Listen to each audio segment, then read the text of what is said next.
Skit totali min-naħa tal-gvern wara li f'pajjiżna reġa' kien hawn ħafna postijiet bla elettriku.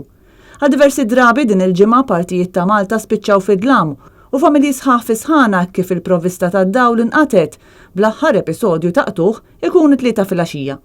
Qtuħ li fost l-oħrajn effettwa l-żoni ta' Birkirkara, il-Qawra, iż-Żejtun, Santa Venera u Raħal Ġdid. Dan il-qtuħ kien l-aħħar minn sensiela ta' problemi fis-servizz esperjenzati fl-aħħar jiem, fejn fost l-oħrajn saħansitra kien hemm festi li ġew effettwati u jidher ukoll li diversi djar sofrew ħsarat f'appliances li nħarqu meta reġa' ġiet lura l-provvista tal-elettriku. Intant, skont kelliem għall-Ene Malta t-3 bil-lejl kien hemm 10 substations waqfin u ħafna ħsara fil-waqt li ma kien hemm ħadd mit-top management u enġinier wieħed biss biex jerġa' jiġi rrestawrat is-servizz. Mhux mifhumx qed iwassal għal dan il-qtuħ tant frekwenti. Qtuħ li suppost ma kellniex nesperjenzaw aktar hekk kif il-power station tal-gass kellha ssolvi l-problemi kollha. B'Konrad Mizzi u Joseph Muscat kienu għedu li permezz tagħha kien se jkollna provvista konsistenti u ta' min jorbot fuqha.